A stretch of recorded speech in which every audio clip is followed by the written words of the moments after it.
Student आज हम पढ़ेंगे sliding filament model of muscle contraction, यानी मसल किस तरह से कॉन्ट्रैक्ट होता है के लिए एक जो मॉडल था या एक जो थ्योरी पेश की गई थी उसको कहा जाता है model of sliding filament. Model कहा जाता है मसल कंट्रैक्शन। अच्छा, स्लाइडिंग फिलामेंट मॉडल बताने से पहले एक चीज़ मैं आपको थोड़ा बता दूं कि आपको पता है हमारे मसल्स में जो प्रोटीन होते हैं, दो तरह के प्रोटीन होते हैं। एक प्रोटीन वो होते हैं जो मसल्स को कॉन्ट्रैक्ट कराते हैं, मसल को क्या कराते हैं, कॉन्ट्रैक्ट कराते हैं। और दूसरे प्रोटीन वो होते हैं जो जिनको हम रेगुलेटरी प्रोटीन कहते हैं। मतलब वो ये डिसाइड करते हैं कि कब मसल्स को कॉन्ट्रैक्ट होना है और कब मसल्स को कॉन्ट्रैक्ट नहीं होना। मतलब वो मसल की कॉन्ट्रैक्शन को कंट्रोल करते हैं। और मसल कॉन्ट्रैक्ट जो प्रोटीन है, कॉन्ट्रैक्टाइल जो प्रोटीन है, वो मसल्स को क्या कराते हैं, कॉन्ट्रैक्ट कराते हैं। अब ये खुद कॉन्ट्रैक्ट नहीं होते, ये बात याद रखना, ये खुद कॉन्ट्रैक्ट नहीं होते। ये क्या करते हैं, सिर्फ मसल्स को कॉन्ट्रैक्ट कराते हैं। अब वो कॉन्ट्रैक्टाइल प्रोटीन कौन कौन से हैं? एक तो मायोसिन हो गया जो कि थिक फिलामेंट बनाता है, और एक्टिन हो गया जो कि थिन फिलामेंट के अंदर जो है वो मौजूद होता है। इसके अलावा रेगुलेटरी प्रोटीन कौन से हैं जो मसल की कॉन्ट्रैक्शन को रेगुलेट करते हैं? वो होगा एक तो ट्रोपोनिन जो कि थिन फिलामेंट में होता है, और एक होता है ट्रोपोमायोसिन जो कि इन्फ्लेमेट में होता है। तो ये मसल की कॉन्ट्रैक्शन को रेगुलेट करेंगे और ये मसल की कॉन्ट्रैक्शन को कॉन्ट्रैक्शन कराएंगे। लेकिन याद रखना है, खुद कॉन्ट्रैक्ट नहीं होते, कॉन्ट्रैक्शन कराते हैं। यहाँ तक बात हो गई। अब थोड़ा सा हम देखेंगे इस मायोसिन की स्ट्रक्चर को देख लेते हैं, और एक प्रोपोनिन एक्टिन की, थिन फिलामेंट और थिक फिलामेंट की थोड़ी सी स्ट्रक्चर को देख लेते हैं पहले, मसल कॉन्ट्रैक्शन पढ़ाने से पहले। अब मैं अगर यहाँ पर जो है वो बात कर लूँ पहले किसकी, थिक फिलामेंट, इसके बारे में पहले भी बात कर चुके हैं, थिक फिलामेंट के बारे में। इसको हम मायोसिन फिलामेंट भी कहते हैं। अब हमें पता है कि ये मायोसिन फिलामेंट क्या है, ये पॉलीमर है। और किसका बना हुआ होता है? मोनोमर्स का बना हुआ होता है। इसका एक मोनोमर इस तरह का होता है, इसका एक मोनोमर इस तरह का।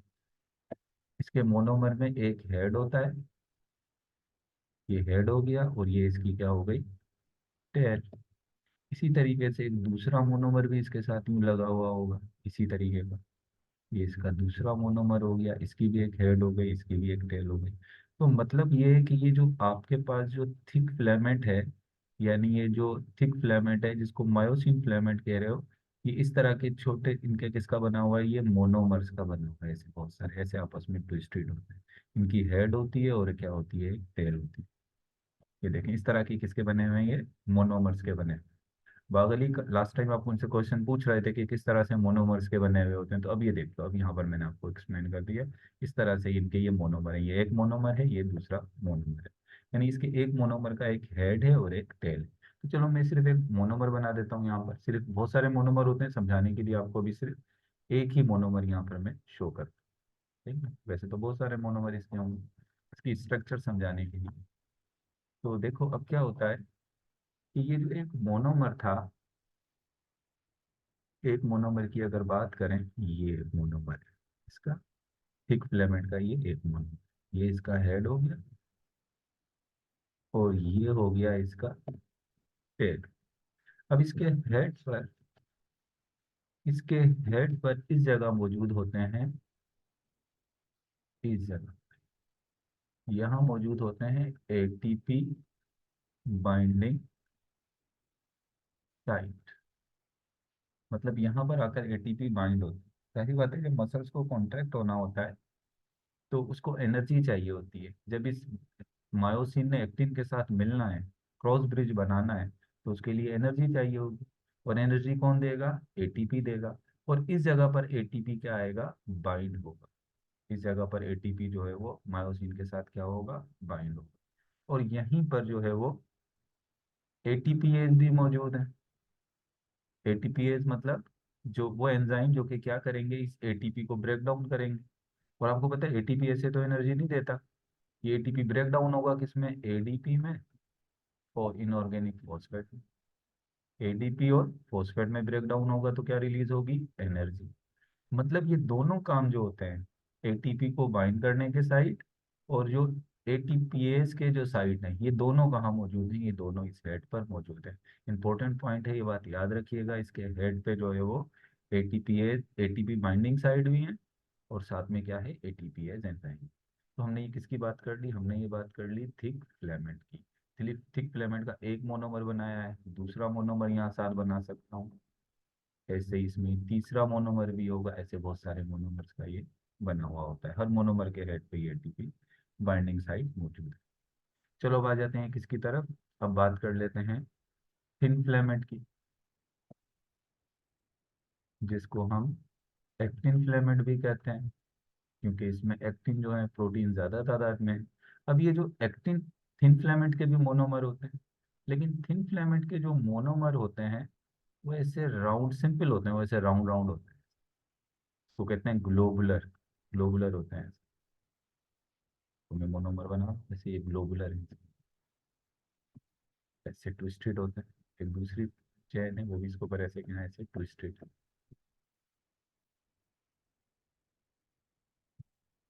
अब इसका एक मोनोमर में निकाल तो ये देखो ग्लोबुलर होता है इसका।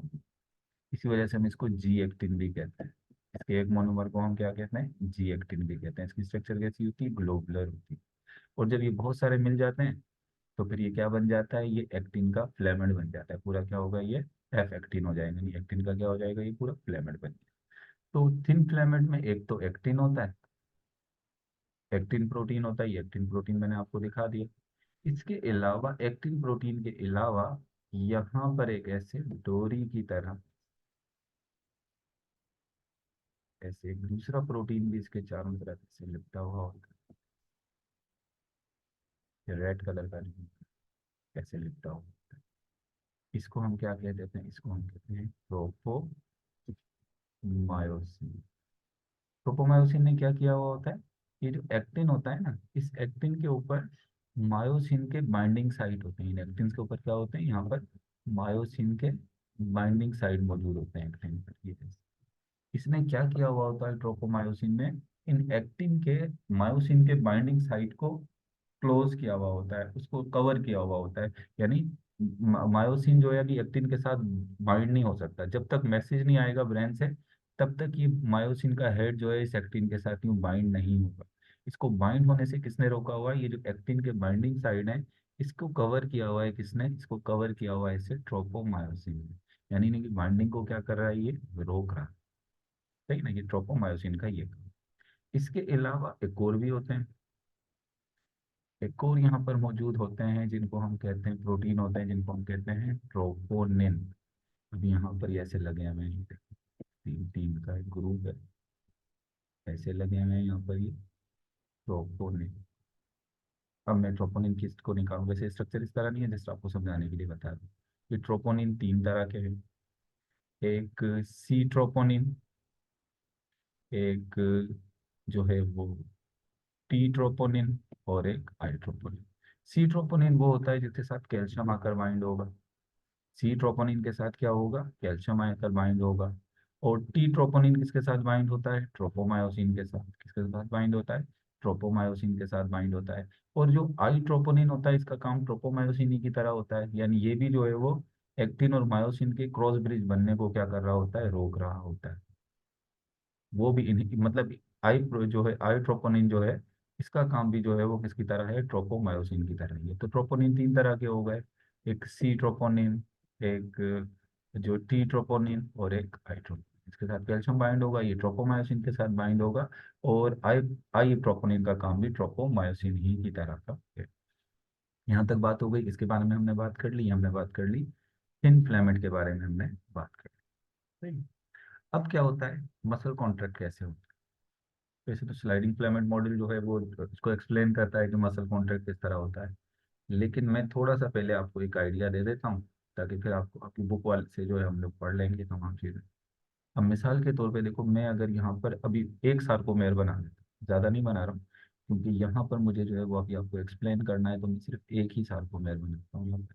आपको पता है ना कि सार्कोमेर का तो आइडिया है आपको, सार्कोमेर क्या होता है। और ये एक मायोफिब्रिल के अंदर जो है वो बहुत सारे जो है वो क्या होते हैं, सार्कोमेर होते हैं। ये मैं सिर्फ कितना सार्कोमेर बना रहा हूँ, सिर्फ एक सार्कोमेर बना है। अब एक सार्कोमेर में ये जेड लाइन हो गई और ये क्या हो गई, जेड लाइन हो गई। ये थिक फिलामेंट हो गया और ये क्या हो गया, थिन फिलामेंट हो गया। इनके प्रोटीन मैं भी इस तरह से बना नहीं रहा हूँ। और ये थिक फिलामेंट के क्या हो गए, ये हेड हो गए।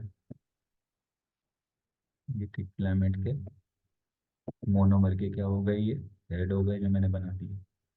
अब ये एक सार्कोमेर है, दो जेड लाइन के दरमियान वाले हिस्से को क्या कहेंगे, एक सार्कोमेर। अब ऐसे बहुत सारे सार्कोमेर किसके अंदर होते हैं, मायोफिब्रिल के अंदर मौजूद होते हैं। बेसिकली ये सार्कोमेर जो है बेसिक कॉन्ट्रेक्टाइल यूनिट, असल कंट्रैक्शन इसी में होती है। ये मसल्स का या मायोफिब्रिल फाइबर का क्या है, बेसिक कॉन्ट्रेक्टाइल यूनिट। अब क्या होता है, कैसे मसल की कंट्रैक्शन होती है। देखो, हमारे एक मसल को छोड़कर बाकी हमारे तमाम मसल्स को कॉन्ट्रैक्शन के लिए जो ऑर्डर आता है वो कहाँ से आता है, हमारे सेंट्रल नर्वस सिस्टम से। यानी हमारा ब्रेन जो है वो क्या दे रहा है, या स्पाइनल कोड से भी कुछ आते हैं, वो क्या देगा, इसको ऑर्डर देगा मसल को कॉन्ट्रैक्ट होने के लिए। एक मसल ऐसा है जिसको कॉन्ट्रैक्ट होने के लिए ऑर्डर नहीं आता सीएनएस से। वो कौन सा मसल है, कार्डियक मसल। क्योंकि कार्डियक मसल के पास अपना ही जो है वो एक सिस्टम मौजूद है जिसको हम एस ए नोड कहते हैं, साइनो ऑरिकुलर नोड। वहाँ से खुद करंट जनरेट होता है। बाकी तमाम को जो मैसेज आता है वो किससे आता है, सीएनएस से, यानी आपका ब्रेन और स्पाइनल कोड। सीएनएस कैसे मैसेज लेकर आता है, ये एक न्यूरॉन है, न्यूरॉन के जरिए आता है ना, मोटर न्यूरॉन के जरिए। एक न्यूरॉन है, ये दूसरा न्यूरॉन हो गया। अब ये वाला न्यूरॉन जब इस न्यूरॉन को मैसेज देगा तो एक केमिकल्स के जरिए देगा। और इन केमिकल्स को हम कहते हैं न्यूरो ट्रांसमीटर। यानी इस न्यूरॉन से इस न्यूरॉन में जो मैसेज ट्रांसफर होगा वो एक केमिकल इसके ऊपर छिड़क देगा, जिसको हम क्या कहेंगे, न्यूरो ट्रांसमीटर। अब इसके पास जब मैसेज आया तो ये वाला न्यूरॉन क्या करेगा, ये मैसेज दे देगा किसको, ये मैसेज दे देगा इस सार्कोलीमा को, मसल्स की सेल मेम्ब्रेन को मैसेज देगा। और मसल की सेल मेम्ब्रेन पर फिर क्या आ जाएगा, यहाँ पर जो है वो मैसेज ट्रांसफर हो जाएगा। और यहाँ से जो न्यूरो ट्रांसमीटर निकलेगा, इस न्यूरो ट्रांसमीटर को हम कहते हैं एसिटाइलकोलिन। इसको हम क्या कहते हैं, एसिटाइलकोलिन। तो अब ये जो न्यूरॉन जो मैसेज लेकर आ रहे हैं, तो इनको न्यूरॉन को हम क्या कहते हैं, इनको हम कहते हैं मोटर न्यूरॉन। तो अब अगर मैं इसकी एक समरी बनाऊं तो सबसे पहले क्या हो रहा है, ये आपका सीएनएस है। सीएनएस से आया एक मोटर न्यूरॉन। और जब मोटर न्यूरॉन अपना कनेक्शन बनाएगा किससे, इस सार्कोलीमा से, तो इस एरिया को हम क्या कहेंगे, इसको हम कहेंगे मोटर एंड प्लेट। और यहीं पर जहाँ पर मोटर एंड प्लेट है, इसी जगह पर क्या है कि यहाँ पर जो है वो ये जो सेल मेम्ब्रेन है या जिसको आप सार्कोलीमा कह रहे हो, यहाँ पर क्या होती है, ऐसे इन्वेजिनेट होती है अंदर की तरफ। अंदर की तरफ क्या है, ऐसे इन्वेजिनेट हुई हुई है, जिसको आप कह रहे हो टी ट्यूब्यूल। अब जैसे ही सीएनएस, यानी ये जो मोटर न्यूरॉन एक केमिकल यानी एसिटाइलकोलिन इस टी ट्यूब्यूल में छोड़ता है, तो यहाँ पर क्या होता है, यहाँ पर कुछ रिसेप्टर्स लगे होते हैं सार्कोलीमा में। वो रिसेप्टर क्या करते हैं, इस एसिटाइलकोलिन को क्या करते हैं, बाइंड कर लेते हैं। जैसे ही इस एसिटाइलकोलिन को बाइंड करते हैं तो मसल सेल का पोलरिटी जो है वो क्या हो जाती है, चेंज हो जाती है। उस पोलरिटी चेंज होने की वजह से, कम इन इस जस्ट हमें,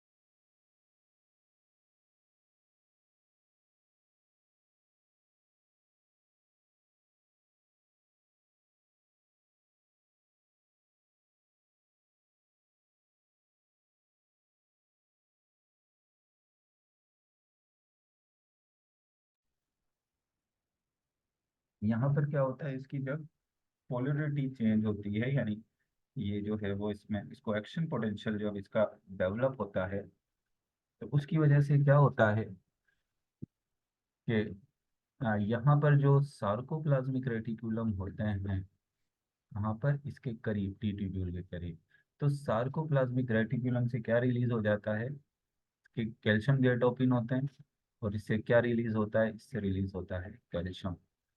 इससे क्या रिलीज होता है, इससे रिलीज हो जाता है कैल्शियम। अब जब कैल्शियम रिलीज हो जाता है तो ये कैल्शियम क्या करता है, अब देखो ये कैल्शियम जो रिलीज हुआ है, असल काम इस कैल्शियम का है। अब कैल्शियम क्या करेगा कि ये जो मैंने आपको बताया था ना कि ये एक्टिन है, मैं पूरा नहीं बना रहा हूँ, सिंपल सा ये बना रहा हूँ, ये दो एक्टिन है। और ये क्या है, यहाँ पर नीचे जो है वो मायोसिन फिलामेंट, ये एक्टिन के फिलामेंट हैं और ये मायोसिन के फिलामेंट हैं। अब मिसाल के तौर पे ये जो एक्टिन के फिलामेंट हैं यहाँ पर, इधर ये मायोसिन के हेड के बाइंडिंग साइट है, जो ये रेड है क्या है, मायोसिन के हेड के बाइंडिंग साइट है, और ये मायोसिन का क्या है, हेड। अब ये क्या करेगा, ये जो कैल्शियम है ये किसके साथ अटैच होगा, ये अटैच होगा ट्रोपोनिन के साथ, सी ट्रोपोनिन के साथ अटैच हो जाएगा। जैसे ये सी ट्रोपोनिन के साथ अटैच होगा तो इसकी जो स्ट्रक्चर है, यहाँ पर इसकी कन्फर्मेशन जो है, इसकी स्ट्रक्चर में चेंज आएगा। चेंज क्या आएगा कि ये जो ट्रोपोमायोसिन था जिसने कवर किया हुआ था किसको, बाइंडिंग साइट को, ये ट्रोपोमायोसिन यहाँ से हट जाएगा, और हट के ट्रोपोमायोसिन कहाँ चला जाएगा, ऊपर की तरफ जाएगा। ट्रोपोमायोसिन जो है वो उसकी जगह जो है वो क्या होगी, चेंज हो जाएगी। यानी वो मिसाल के तौर पे अगर इनको कवर किया हुआ था, अब ट्रोपोमायोसिन कहाँ चला गया, अब ट्रोपोमायोसिन हो गया ऊपर की तरफ। यानी जैसे ही कैल्शियम ट्रोपोनिन के साथ अटैच होगा तो जो ट्रोपोनिन है यहाँ पर स्ट्रक्चर के अंदर क्या आएगा, इसकी कंफर्मेशन जो है, इसकी 3D स्ट्रक्चर जो है इसमें चेंज आएगा। और चेंज क्या आएगा कि ट्रोपोमायोसिन अपनी जगह छोड़ जाएगा, ऊपर की तरफ हो जाएगा, यानी ट्विस्ट होकर ऊपर की तरफ चला जाएगा। उसके ऊपर की तरफ जाने की वजह से क्या होगा, बाइंडिंग साइड क्या हो जाएंगे, एक्सपोज हो जाएंगे। अब ये आराम, इनके दरमियान में कोई बीच में कोई रुकावट नहीं है। अब ये मायोसिन और एक्टिन ये आपस में मिल सकते हैं, लेकिन अभी इस हेड को इसके साथ मिलने के लिए एनर्जी चाहिए, बगैर एनर्जी के ये एक्सटेंड नहीं हो सकता, इसके साथ नहीं मिल सकता। तो एनर्जी कौन देगा, एनर्जी देने के लिए आएगा एटीपी। एटीपी इसके साथ आकर अटैच होगा, इनके साथ क्या आकर अटैच हो जाएगा, एटीपी। लेकिन एटीपी भी एनर्जी कब देगा, जब वो टूट जाएगा किसमें, एडीपी में और फॉस्फेट में। जैसे ही वो एडीपी और फॉस्फेट में टूटेगा तो ये अटैच हो गया क्या, बायोसिन के जो बाइंड हेड थे वो एक्टिन के साथ क्या हो गए, अटैच हो, वो एक्टिन के साथ क्या हो गए, अटैच हो। और अटैच होने के बाद क्या करेंगे, ये एक्टिन फिलामेंट को खींच कर कहाँ ले जाएंगे, बीच में एम लाइन आती है ना, इधर जो मायोसिन को बांध के रखती है एम लाइन, ये क्या करेगा, ये इस एक्टिन जो है, एक्टिन को खींच कर कहाँ ले आएंगे, बीच में ले आएंगे। यानी इधर से खींच के एक्टिन को कहाँ लेकर आ जाएंगे, एम लाइन के करीब लेकर आ जाएंगे। और जब ये एक्टिन खींचकर एम लाइन के करीब आएगी, इसी को हम कहेंगे मसल की क्या, कंट्रक्शन। ये मसल की कंट्रक्शन हुई है, और इसको हम पावर स्ट्रोक भी कहेंगे। इसको हम क्या कहेंगे, पावर स्ट्रोक। जब ये मायोसिन ने एक्टिन को खींच के कहाँ लेकर आ गए, ये सेंटर के अंदर आ गए, ऐसे स्लाइड ओवर किया किसके ऊपर, स्लाइड ओवर कर लिया किसके ऊपर, इसने स्लाइड ओवर कर लिया मायोस जो है वो एक्टिन ने स्लाइड ओवर किया किसके ऊपर, मायोसिन के ऊपर। अगर मैं अब इसको इस तरह से देखूं, मिसाल के तौर पर अगर आप देख समझें कि ये जो है वो, ये क्या है, ये जो है ये थिक फिलामेंट है, और मेरी फिंगर जो है वो क्या है, ये थिन फिलामेंट। ये थिक फिलामेंट है, ये जो आपको नजर आ रहा है सिलेंड्रिकल, और मेरी फिंगर क्या है, ये थिन फिलामेंट है। अब क्या होगा, जब ये एक्टिन और मायोसिन के हेड जब एक्टिन के साथ बाइंड होंगे तो ये थिन फिलामेंट जो है उनको ऐसे खींच के कहाँ लेकर आ जाएंगे, सेंटर। तो अब देखो ये इसने स्लाइड ओवर किया, थिन फिलामेंट ने स्लाइड ओवर किया है किसके ऊपर, थिक फिलामेंट के ऊपर। अब इनमें से कोई भी फिलामेंट खुद कॉन्ट्रैक्ट नहीं हुआ, असल में ये फिलामेंट कॉन्ट्रैक्ट नहीं हो रहा, सिर्फ क्या कर रहे हैं, थिन फिलामेंट थिक फिलामेंट के ऊपर स्लाइड ओवर कर रहे हैं, जिसकी वजह से मसल्स का ये जो साइज है वो थोड़ा क्या हो गया, सार्कोमेर का साइज जो है वो शॉर्ट हो गया। पहले सार्कोमेर इतना था ना, अब जब ये कॉन्ट्रैक्ट हुए तो साइज क्या हो गया, ऐसे शॉर्ट। तो इस तरह से जो है ये इसकी जो है वो कंट्रैक्शन का मैंने थोड़ा सा आपको बताया कि इस तरीके से जो है वो क्या हो रहा है, ये कॉन्ट्रैक्ट जो है वो हो रहा है। अच्छा, अब यहाँ पर जो है वो, यहाँ तक बात कर ली कि कॉन्ट्रैक्ट हो गया, लेकिन अब मजे की बात यह है कि इसके साथ अटैच तो हो गया, अब जब इसको डिटैच होना है यानी अब मसल हमेशा तो कॉन्ट्रैक्ट नहीं रहेगा ना, ये तो साइकिल होती है, कॉन्ट्रैक्ट होता है फिर रिलैक्स हो गया, फिर कॉन्ट्रैक्ट हो गया, फिर रिलैक्स हो गया। तो अब क्या होगा, अब इसको दोबारा जब इसको डिटेच होना होगा तो फिर एटीपी चाहिए होगी, फिर इसके साथ आकर क्या होंगे, अटैच होंगे एटीपी, फिर एनर्जी चाहिए डिटेच होने के लिए, फिर एटीपी इसके साथ अटैच होंगे, किसके साथ, मायोसिन के साथ, और फिर वो ब्रेक डाउन होंगे तो फिर क्या होगा, ये मायोसिन जो है वो एक्टिन से जो है वो इसके हेड जो है वो क्या होंगे, डिटेच होंगे। मतलब दोनों सूरतों में एटीपी चाहिए, अटैच करने के लिए भी और डिटैच करने के लिए भी क्या चाहिए, एटीपी चाहिए। ये मैंने आपको जर्नल सा बता दिया। अभी हम करेंगे इसको आपकी बुक से, देखेंगे कि आपकी बुक जो है वो क्या बता रही, सही है ना। अभी मैंने सिर्फ जो है वो जर्नल सा बताया, अभी इसके पॉइंट कैसे बना लेते हैं हम, ये सीएनएस से इम्पल्स आई, यानी एक मैसेज आया, और किसके जरिए, किस न्यूरॉन के जरिए आया, मोटर न्यूरॉन लेकर आया। मोटर न्यूरॉन ने मैसेज किसको दे दिया, एक केमिकल रिलीज किया, एसिटाइलकोलिन, एसिटाइलकोलिन जो कि एक न्यूरोट्रांसमीटर है, और ये किस पर आ गया, ये आ गया सार्कोलिन। और इसका जो आपस में कनेक्शन है, ये जगह क्या है, ये है मोटर एंड प्लेट, या जिसको कहेंगे न्यूरो मस्कुलर जंक्शन। अब क्या होगा कि यहाँ पर जो मैसेज जब आया तो इस न्यूरॉन के ऊपर रिसेप्टर्स लगे हुए थे सार्कोलिमा पर, और इन रिसेप्टर पर ये एसिटाइलकोलिन अटैच हुए, तो एक चेंज आया किसमें, इसकी इलेक्ट्रिक मतलब इसकी पोलरिटी चेंज हुई, जिसकी वजह से सार्कोप्लाज्मिक रेटिकुलम ने क्या रिलीज करना शुरू कर दिया, कैल्शियम। और जब कैल्शियम जाकर अटैच हुआ ट्रोपोनिन के साथ, तो ट्रोपोमायोसिन अपनी जगह से ट्विस्ट होकर दूसरी तरफ हुआ, क्या हो गया, इसकी वजह से जो है वो कैल्शियम किस चीज में हेल्प कर रहा है, कैल्शियम अटैच हो रहा है ट्रोपोनिन के साथ, और ट्रोपोनिन के साथ अटैच होकर किस चीज में हेल्प कर रहा है, ये कर देता है, एक्सपोज कर देता है किसको, बाइंडिंग साइट। किसके बाइंडिंग साइट को एक्सपोज करता है, मायोसिन के, जो कि किस पे लगे हुए हैं, एक्टिन पे। उसके बाद क्या होता है कि एटीपी की जरूरत पड़ती है, एटीपी किसके साथ अटैच होता है, मायोसिन के हेड के साथ, और मायोसिन को एक्टिन के साथ क्या कर देता है, बाइंड कर देता है। अब आ जाते हैं, देखते हैं आपकी बुक में जो है ये पॉइंट किस तरह से लिखे हैं। स्लाइडिंग फिलामेंट मॉडल को आपकी बुक किस तरीके से डिफाइन कर रही है। अब देखें, the sliding filament model of muscle contraction. तो कहता है कि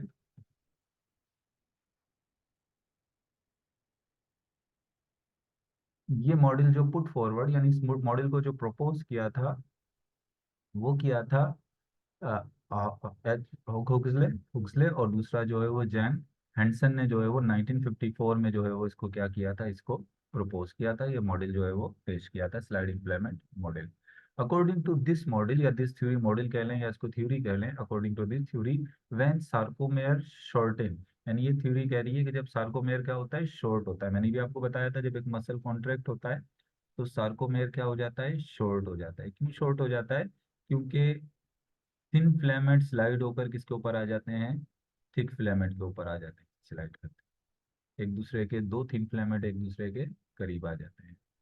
हाँ, शेर बतू पूछ रही है, सर मसल कंट्रक्शन के लिए एटीपी चाहिए होते हैं, वो मायोसिन के हेड से आते हैं, माइटोकॉन्ड्रिया से नहीं आते। नहीं नहीं, माइटो एटीपी बनते तो माइटोकॉन्ड्रिया के अंदर ही हैं, एटीपी बनते माइटोकॉन्ड्रिया के अंदर हैं, उसके हेड पर जाकर वो अटैच होते हैं, हेड पर जाकर अटैच होते हैं। और ये जो आप कह रहे हो ना माइटोकॉन्ड्रिया से नहीं आते, इसकी एक दूसरी भी चीज है कि जब ये एटीपी टूटता है ना एडीपी और उसमें, एडीपी और फॉस्फेट में, तो बाज दफा ये दोनों ही बन के मिलकर दोबारा क्या बना लेते हैं, दोबारा एटीपी बना लेते हैं। लेकिन मेनली जो एटीपी आता है वो माइटोकॉन्ड्रिया से ही तो आता है। अब तुमने पढ़ा हुआ नहीं है कि जो मसल्स हमारे होते हैं उनके अंदर क्या होता है, उनके अंदर जो है वो उसकी तादाद ज्यादा होती है माइटोकॉन्ड्रिया की। क्यों माइटोकॉन्ड्रिया की तादाद ज्यादा होती है, क्योंकि इसको क्या चाहिए होते हैं, इनको एटीपी ज्यादा चाहिए होते हैं।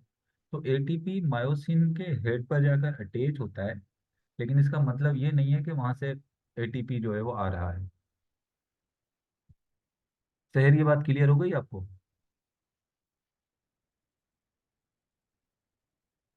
अब ये देखो, according to this theory when sarcomere shorten, यानी ये थ्योरी कह रही है जब सार्कोमेयर शॉर्ट होता है, तो असल में जब सार्कोमेयर शॉर्ट होता है तो इस सार्कोमेयर में क्या क्या तब्दीलियां आती हैं। The thick and thin filament do not themselves change their length. कहता है ये थिक और थिन फिलामेंट की लेंथ में कोई चेंज नहीं आया। अगर मिसाल के तौर पे ये 1 mm है और ये 1/2 mm, ये 1/2 mm, ये तो इनकी थिकनेस, इनकी लेंथ में कोई चेंज नहीं आया, ये अपनी जगह पर इनकी लेंथ वही रहेगी। सिर्फ हुआ इतना है कि थिन फिलामेंट स्लाइड होकर किसके ऊपर आ गए, थिक फिलामेंट के ऊपर आ गए। इन फिलामेंट ने स्लाइड करके किसके ऊपर आए हैं, थिक फिलामेंट के ऊपर, लेकिन इनकी अपनी लेंथ में कोई तब्दीली नहीं आई। They just slide past one another, ये सिर्फ एक दूसरे के ऊपर क्या हो रहे हैं, स्लाइड हो रहे हैं। With the thin filament moving toward the centre of sarcomere from both side, यानी दोनों साइड से, एक साइड ये हो गई, एक साइड ये हो गई, दोनों साइड से जो है वो थिन फिलामेंट की तरफ मूव करते हैं, इस सार्कोमेयर के सेंटर की तरफ मूव कर रहे हैं, यानी एम लाइन के करीब क्या कर रहे हैं, मूव कर रहे हैं दोनों तरफ। इसके अलावा वेन अ मसल कॉन्ट्रैक्ट, कहता है जब मसल कॉन्ट्रैक्ट हो जाता है, अब जैसे मैंने ये दिखाया ये मसल्स कॉन्ट्रैक्ट हुआ, अब दो मसल्स बना देता हूँ मैं यहाँ पर। मिसाल के तौर पे मैं कह रहा हूँ कि ये वाला मसल जो है वो भी कॉन्ट्रैक्ट नहीं हुआ। तो ये देखें दो जेड लाइन एक दूसरे से कितना दूर दूर है, सही। अभी ये कॉन्ट्रैक्ट नहीं हुआ। एज जोन भी आप देखें तो काफी बड़ा नजर आ रहा है सेंटर। लेकिन अब नीचे बना देता हूँ, जब ये कॉन्ट्रैक्ट हो गया, ये नीचे मैंने बनाया है, तो ये क्या हो गया, ये मसल अभी कॉन्ट्रैक्ट हो गया है। तो अब सार्कोमेयर की स्ट्रक्चर देख, व्हेन मसल कॉन्ट्रैक्ट, जब मसल कॉन्ट्रैक्ट हो जाता है, the H zone in I band gets narrow, यानी देखो ये जो एज जोन है, ये वाला एज जोन, ये नैरो हो गया ना, कम हो गया।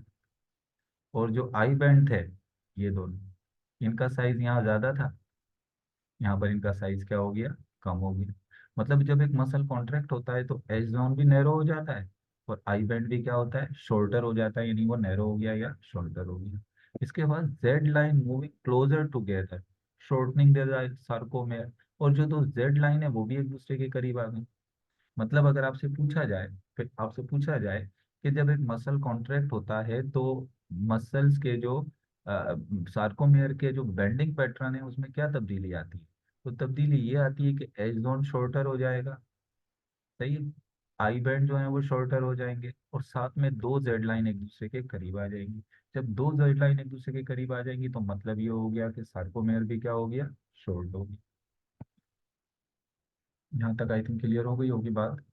अब जो स्लाइडिंग फिलामेंट मॉडल दिया था, तो स्लाइडिंग फिलामेंट मॉडल को हमने दो स्टेजेस में डिवाइड किया है। तो एक तो है द क्रॉस ब्रिज साइकिल, यानी वो स्टेज जब क्रॉस ब्रिज बनता है, तो इसको हम क्या कहेंगे, क्रॉस ब्रिज साइकिल हो गई, बनेगा टूटेगा फिर बनेगा टूटेगा, ये क्या है, ये हो गई इसकी क्रॉस ब्रिज साइकिल। और दूसरा है रिलैक्सेशन, यानी मसल जब क्रॉस ब्रिज साइकिल होगी तो उसमें तो मसल कॉन्ट्रैक्ट होगा, और जब वो क्रॉस ब्रिज टूटेगा तो दोबारा मसल क्या हो जाएगा, रिलैक्स हो जाएगा। तो यहाँ पर हमने देखनी है जो इन दोनों स्ट्रेटजीज को।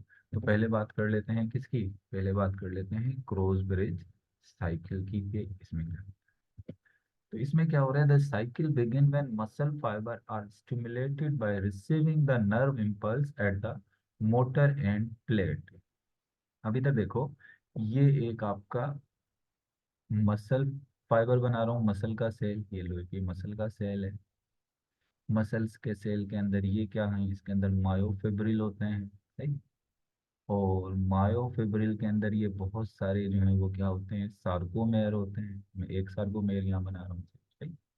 अब क्या होता है कि ये मसल की जो कॉन्ट्रैक्शन होती है, यानी क्रॉस ब्रिज साइकिल जो होती है, ये कब बिगिन होती है, कब स्टार्ट होती है, ये उस वक्त स्टार्ट होती है जब क्या होता है कि एक मोटर न्यूरॉन से नर्व इम्पल्स आती है किसकी तरफ, इस मोटर एंड प्लेट जिसको आप कह रहे हो यहाँ पर, यानी न्यूरोमस्कुलर जंक्शन जब यहाँ पर आती है।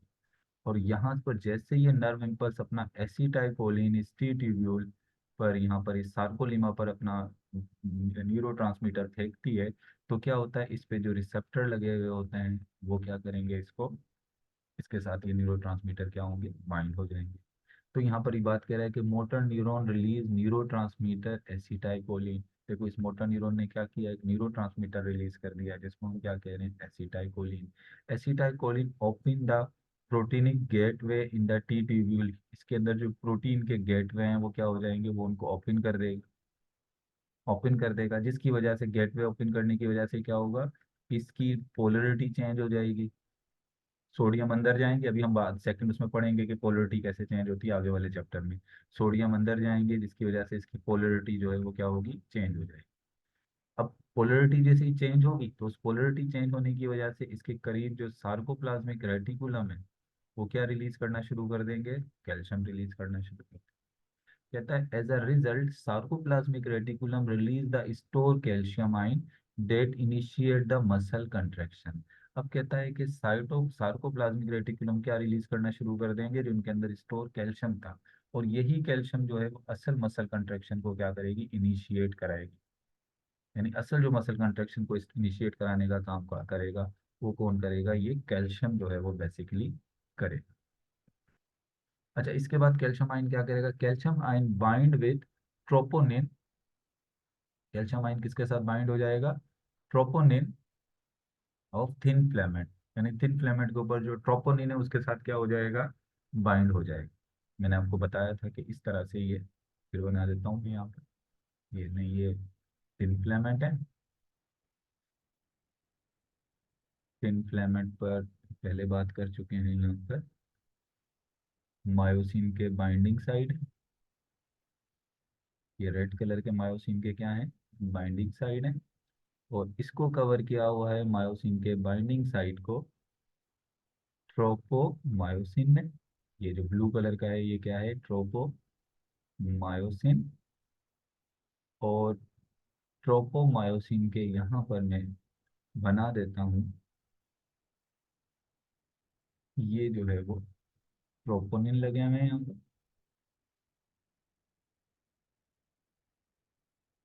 ये ट्रोपोनिन। तो अब कहता है calcium ion bind with the troponin of actin filament. ये एक्टिन फिलामेंट है, पूरी थिन जो फिलामेंट है ये क्या है, ये एक्टिन फिलामेंट के, इसके साथ कैल्शियम आयन क्या हो गया, बाइंड हो गया, आके आगे ये calcium ion bind, calcium ion पर पॉजिटिव चार्ज है। This binding depolarise troponin along the actin filament. कहता है दिस बाइंडिंग डीपोलराइज, एक्चुअली आपकी बुक में डीपोलराइज लिखा हुआ है लेकिन डीपोलराइज नहीं करता, बेसिकली करता है इसकी जो है वो, नॉर्मली जो है वो इसकी इसके अंदर चेंज ले आता है, इसकी शेप में चेंज ले आता है। यानी इस ये जो ट्रोपोनिन है इसकी जो 3D शेप है उसके अंदर तब्दीली लेकर आता है।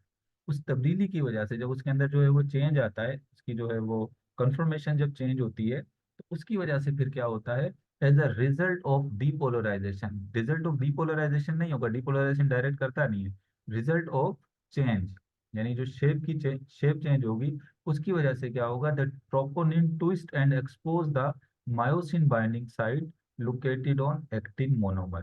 कहता है इसकी वजह से क्या होगा, ये ट्रोपोनिन जो है वो ट्विस्ट होगा, थोड़ा ऐसे ट्विस्ट होगा, जिसकी वजह से क्या करेगा ये जो ट्रोपोमायोसिन है ये ट्विस्ट होने की बात क्या करेगा, कि ये जो ट्रोपोमायोसिन जो था जिसने ट्रोपोनिन इसके बाइंडिंग साइट को कवर किया हुआ था, ये जो है वो क्या होगा, ये ऊपर की तरफ आ जाएगा, ये ऊपर की तरफ।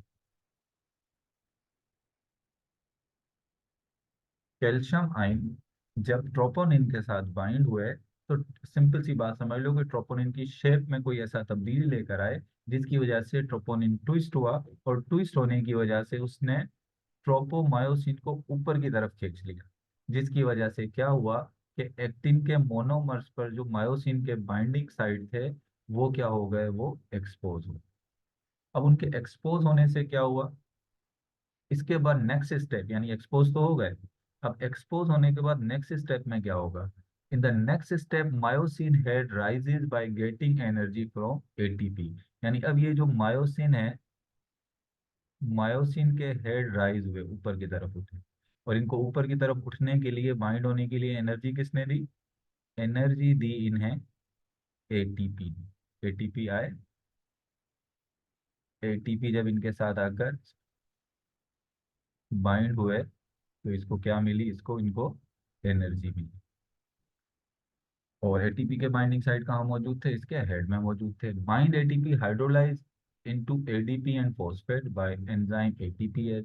और ये जो एटीपी बाइंड हुआ है, किधर बाइंड हुआ है, इसके बाइंडिंग साइट पर, तो यहीं पर एटीपीएस एंजाइम ने क्या किया, एटीपी को तोड़ दिया, जिसमें एडीपी में और फॉस्फेट में तोड़ दिया।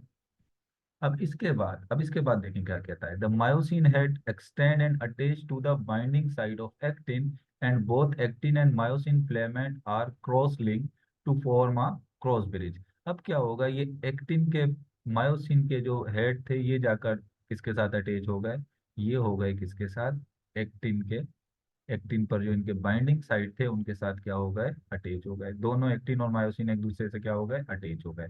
अब ये जो बना है इनका अटैचमेंट से क्या बन गया, ये बन गया है cross bridge. This action is called power stroke. ये जो इस तरीके से जो है वो मायोसिन ने एटीपी की एनर्जी को इस्तेमाल करके पकड़ा है किसको, एक्टिन के अपने बाइंडिंग साइड को पकड़ा एक्सटेंड होकर, और फिर उसके बाद इसको पकड़कर इसको एक्टिन को जो है वो स्लाइड करा के मायोसिन के सेंटर में लेकर आएंगे। तो इसको हम क्या कहेंगे, इसको हम कहेंगे पावर स्ट्रोक।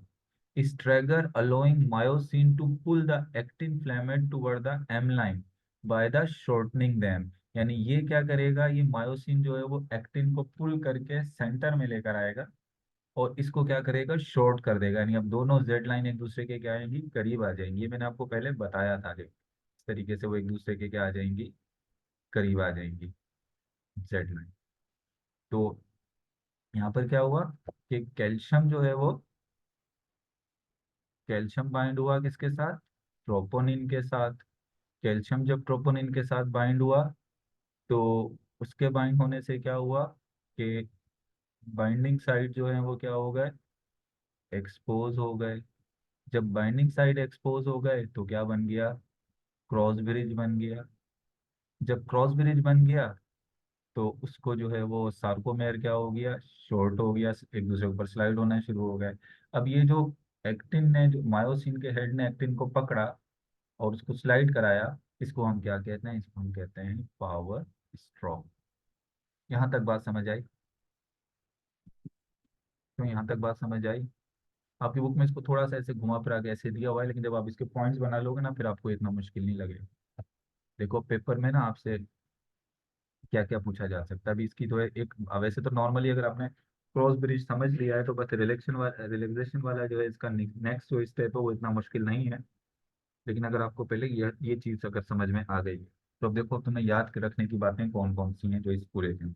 पहले तो प्रोटीन के याद रखोगे कि प्रोटीन कौन कौन से होते हैं, कौन कौन से प्रोटीन जो है वो मसल के अंदर मौजूद है, मेन प्रोटीन। तो मेन प्रोटीन कौन कौन से हैं? मुझे नाम बता दो, जल्दी जल्दी मुझे नाम बताओ इन मेन प्रोटीन का। नाम बताएं जो मेन प्रोटीन होते हैं हमारे मसल्स के अंदर, मसल सार्कोमेयर में। अभी सिर्फ हम जो है वो सार्कोमेयर में बताओ कौन कौन से मेन प्रोटीन होते हैं। जी नाम बताएं इन प्रोटीन के। एक्टिन, एक्टिन मायोसिन, बस एक्टिन मायोसिन होते हैं, इसके अलावा नहीं होते वो कोई दूसरे। एक्टिन हो गए, मायोसिन हो गए, और कोई दूसरे होते हैं? एक्टिन और मायोसिन के अलावा भी कुछ होते हैं, ट्रोपोनिन एंड ट्रोपोमायोसिन भी होते हैं। Troponin and tropomyosin. अच्छा बताओ कि ये जो चार प्रोटीन है, ये जो चार प्रोटीन है, इनमें से ए बैंड में कौन कौन से प्रोटीन होते हैं? इनमें से ए बैंड जो होता है ना, मायोफिब्रिल में जो ए बैंड होता है, बताओ ए बैंड में कौन कौन से प्रोटीन होते